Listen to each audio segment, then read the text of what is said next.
के बारे में। तो सबसे पहले हम स्टार्ट करते हैं पर्णवृंत से। देखो पर्णवृंत होता क्या है, ये पुष्प जिससे जुड़ा होता है, जिस शाखा से जुड़ा होता है उसी को बोलते हैं हम पर्णवृंत, क्योंकि पर्णवृंत के सहारे ही पुष्प जो है शाखा से जुड़ा हुआ होता है। तो ये डंठल होता है एक लंबा सा, इसको बोलते हैं हम पर्णवृंत। जैसे हमने देखा होगा गुलाब के फूल में तो एक डंठल जिस रचना निकली रहती है, जिसको हम पकड़ते हैं हाथ से, तो उसको क्या बोलते हैं हम, उसी को पर्णवृंत बोलते हैं। जैसे पर्णवृंत के आगे आएंगे, यहाँ पर कुछ फूला हुआ भाग हमको मिलेगा, यहाँ पर कुछ फूला हुआ भाग हमको मिलेगा, उसको बोलते हैं पुष्पासन। क्या बोलते हैं? पुष्पासन। ये काम क्या करता है? ये पुष्प को खिलने के लिए स्थान प्रदान करता है। कौन? पुष्पासन। ये फूला हुआ भाग क्या कहलाता है? पुष्पासन कहलाता है। उसके बाद हम थर्ड स्टेप पे आएंगे। पहले स्टेप में हमने क्या पढ़ा? पर्णवृंत को। सेकंड पे हमने क्या पढ़ा? पुष्पासन को। और थर्ड स्टेप पे आएंगे हम पढ़ेंगे बाह्य दलपुंज को।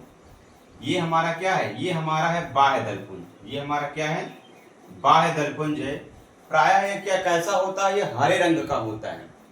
आपने देखा होगा जो कली अवस्था में होता है कोई फूल, जब कली अवस्था में होता है तो हरा हरा एक पत्ती टाइप का क्या होता है, कली को ऐसे घेरे हुए होता है, उसी को बोलते हैं हम बाह्य दलपुंज।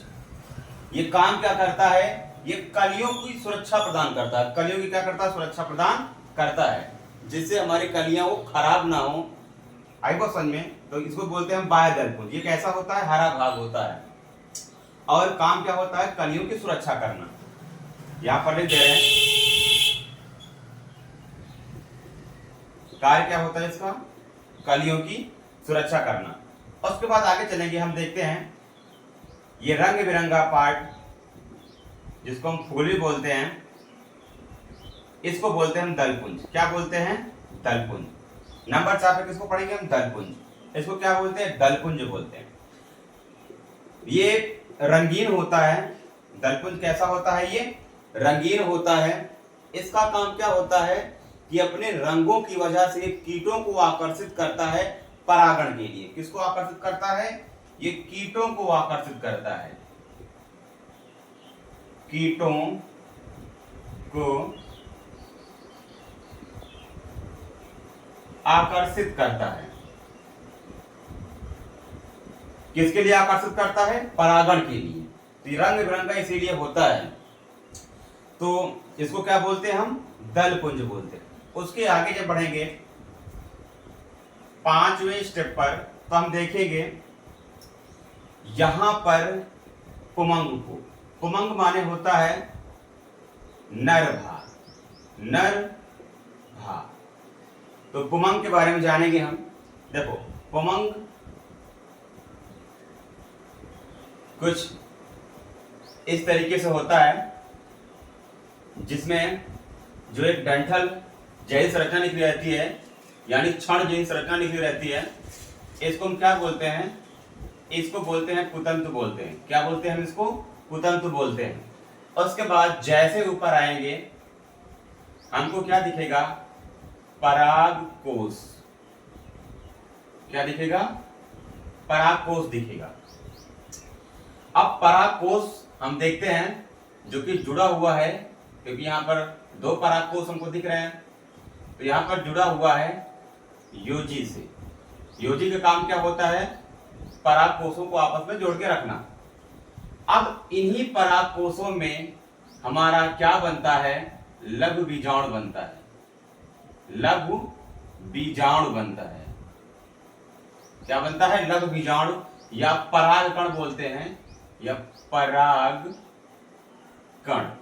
परागकण बनता है। अब हम चलेंगे जयांग पर। जयांग यानी मादा भाग। मादा भाग। जयांग यानी मादा भाग। अब मादा भाग पर जैसे ही चलते हैं तो इसको देखते हैं हम।